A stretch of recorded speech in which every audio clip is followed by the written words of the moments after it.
नमस्कार दोस्तों, आपका इस चैनल में स्वागत है। शुक्रिया सभी को।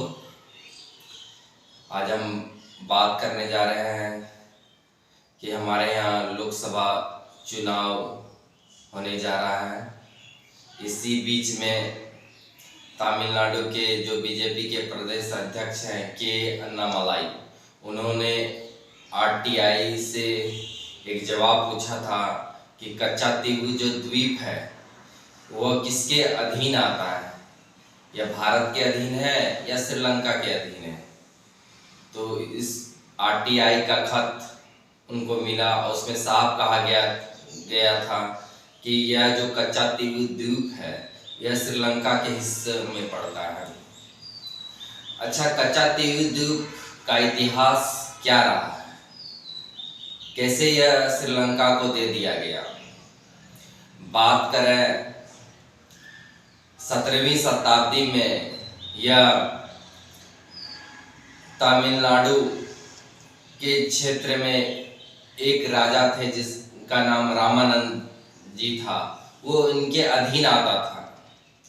बाद में जब ब्रिटिश भारत आए और यहाँ पर आधिपत्य जमाए हुए थे और श्रीलंका में भी उनका शासन था, जो आज श्रीलंका के नाम से हम जानते हैं। पहले यह सीलोन के नाम से जाना जाता था श्रीलंका। तो ब्रिटिश भारत ने 1921 में एक सर्वे कराया, तो उससे यह पता चला कि यह श्रीलंका के ही क्षेत्र में है और श्रीलंका को यह दे दिया गया 1921 में।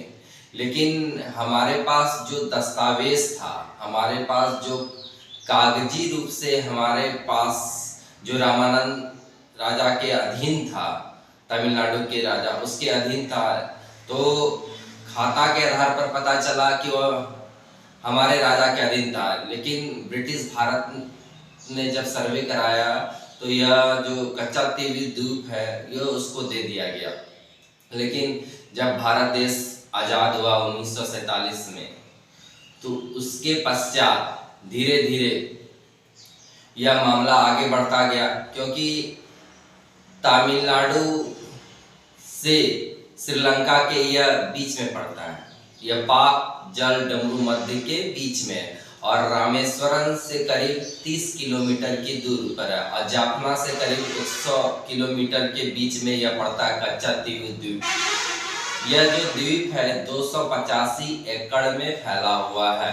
यहाँ पर फिलहाल आबादी 4500 के आसपास रहती है और यह द्वीप का जो निगरानी है वो श्रीलंका सरकार करती है और श्रीलंका के जो नौसेना है वो इसकी देखरेख करते हैं।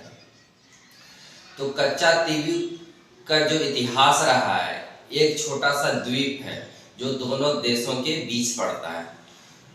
कच्चा तीवु द्वीप आज की जो चर्चा है बहुत जोरों से चल रही है, क्योंकि कच्चा तीवु जो द्वीप है वहाँ पर लोग मछली पकड़ने जाते हैं। मछली व्यवसाय का बहुत ही अच्छा साधन है। वहाँ पर एक चर्च भी है, संत एंथनी चर्च।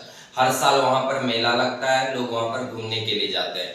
लेकिन जब 1974 की बात है, साल 1974 की बात है, जब हमारे देश में हमारे प्रधानमंत्री श्रीमती इंदिरा गांधी जी थी और श्रीलंका की प्रधानमंत्री श्री माऊ भंडारा नायके, ये दोनों के बीच अच्छी दोस्ती हुआ करती थी। तो ये दोस्ती के कारण ही साल 1974 और 1976 के बीच में यह जो कच्चा तीवु द्वीप है ये दे दिया गया श्रीलंका को। इस समझौते में कहा गया कि भारत के जो मछुआरे हैं, जो तमिलनाडु का उनको जो क्षेत्रीय इलाका तमिलनाडु के जो लोग वहाँ पर रहते हैं, वे यहाँ पर आके जाल सुखा सकते हैं, यहाँ पर आराम कर सकते हैं और बिना वीजा के चर्च पर आ सकते हैं, यही कहा गया था। लेकिन इसमें यह जिक्र नहीं किया गया था कि मछली पकड़ने वाले तमिलनाडु के लोग जाएंगे या नहीं जाएंगे, ये क्लियर नहीं कहा गया। तब से श्रीलंका सरकार ने अपने निगरानी में इसको रखा और वहाँ पर नौसेना की गश्ती लगा दी।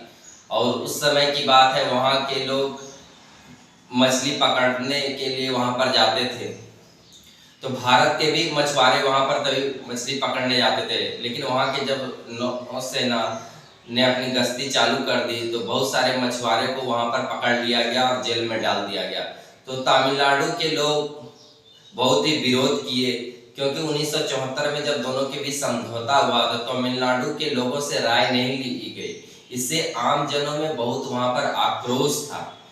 बाद दर बाद धीरे धीरे आगे बढ़ते हैं तो 1991-92 के आसपास की बात है, जब करुणानिधि की सरकार थी। तो करुणानिधि की सरकार ने अपने विधानसभा में इस द्वीप को इस बात से पास कराया कि यह जो द्वीप का जो मसला है भारत के अधीन होना चाहिए, क्योंकि भारत के अंडर था तो भारत के अधीन ही रहना चाहिए। वो अपने विधानसभा से पास कराया और धीरे धीरे इस बात को लेकर और आगे बढ़ता गया। तो साल 2008 में जब यहाँ की सीएम जयललिता जी बनी, उन्होंने भी अपने विधानसभा से द्वीप को अपने हक में पास कराया और इस बात को लेकर सुप्रीम कोर्ट में भी गई और उन्होंने एक याचिका डाली कि यह जो कच्चा द्वीप है भारत को वापस मिल जाना चाहिए।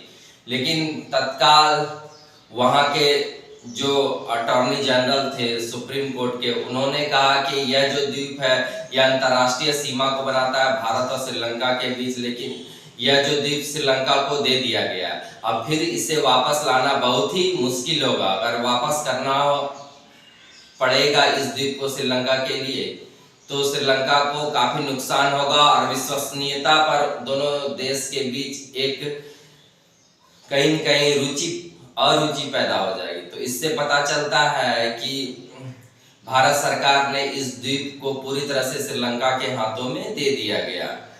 तो उसी समय भारत के जो मछुआरे हैं वह मछुआरे तो इधर से उधर जाया करते थे, कभी मछुआरे पकड़ में आते थे, कभी नहीं मछुआरे पकड़, क्योंकि 2007-8 के दरमियान में श्रीलंका में गृह युद्ध छुड़ा हुआ था, वहाँ लिट्टे की सरकार थी। तो सरकार अपने कामों में व्यस्त थी गृह युद्ध के कारण, इसलिए यहाँ पर मछुआरा आसानी से आके मछली पकड़ कर जा लेते थे और मछली का व्यवसाय करते थे। तो यहाँ पर कोई दिक्कत नहीं थी। लेकिन 2008 के बाद जब लिट्टे सरकार की खात्मा हुई तो वहाँ पर श्रीलंका के जो नौसेना थी वहाँ पर उन्होंने पूरी तरह सर्च ऑपरेशन करके भारत के मछुआरों को आना बंद कर दिया और वहाँ के नाविकों को भी पकड़ लिया। भारतीय मछुआरे को पूरी तरह से रोक दिया गया। इससे तमिलनाडु में बहुत ही रोष हुआ और लोग बहुत तरह से प्रदर्शन भी किया। उन्होंने भारत सरकार से आग्रह भी किया कि फिर से क्यों ना, जब भारत के हिस्से में था कच्चा द्वीप, क्यों ना भारत के हिस्से में फिर से वापस ले लिया जाए। तो समय समय पर बात तो उठती है कच्चा तीवु जो द्वीप है भारत के अधीन ले लाया जाए, लेकिन यह संभव दिखता नहीं है। जब इसे श्रीलंका को दे दिया गया तो फिर से वापस आना बहुत ही मुश्किल है। हाल के दिनों में एस जयशंकर साहब ने भी कहा कि यह कांग्रेस का जो एजेंडा है वह एजेंडा में कायम नहीं करती है। भारत का जो अपना राष्ट्रीय एकता और अखंडता इन्होंने अपने क्षेत्र को दूसरे देश को दे दिया। इससे कहीं न कहीं हमारी एकता और अखंडता को चोट पहुंचती है। हमारे देश के माननीय प्रधानमंत्री मोदी जी ने भी एक बार संसद में कहा था क्यों कांग्रेस ने कच्चा द्वीप श्रीलंका को दे दिया। इससे बहुत प्रकार से बहस छिड़ी भी रहती है। लेकिन अभी वर्तमान सरकार में देखा जाए तो मोदी सरकार ने भी ऐसा कुछ कदम नहीं उठाया है कि कच्चा द्वीप वापस भारत को दे दिया जाए। लेकिन अभी चुनावी मौसम है, अपने नेता कुछ न कुछ पलटवार करते रहते हैं, कांग्रेस बीजेपी एक दूसरे पर पलटवार करते रहते हैं। लेकिन सबसे बड़ा जो बात अंदरूनी दिक्कत की बात है, मसला है, वो तमिलनाडु के लोगों की आजीविका पर डिपेंड करता है। उनकी आजीविका छीनी गई है, इसलिए तमिलनाडु के लोग चाहते हैं कि कच्चा द्वीप वापस इंडिया में ले आया जाए। बात दर बात उठती रहती है। हाल के डीएमके शासन जो वहाँ पर एम स्टालिन की सरकार है, उन्होंने भी भारत सरकार से मांग किया कि कच्चा द्वीप को पुनः वापस इंडिया में मिला लिया जाए। अब आगे देखना होगा कि सरकार क्या इसके बारे में सोचती है और क्या करती है। लेकिन चुनावी समर में यह जो मुद्दा है कच्चा द्वीप का, यह मुद्दा बहुत ही रोमांचक बन गया है। लोग एक दूसरे पर पलटवार करते दिखे हैं। तो हमें आशा लगता है कि आने वाले समय में कुछ इस पर विचार किया जाएगा। ठीक है दोस्तों, अगर आपको यह ज्ञान अच्छा लगा हो तो चैनल को शेयर कीजिएगा, सब्सक्राइब कीजिएगा और लाइक कीजिएगा। इसी तरह हम लोग आगे फिर से आपको कुछ ज्ञान मिलेगा।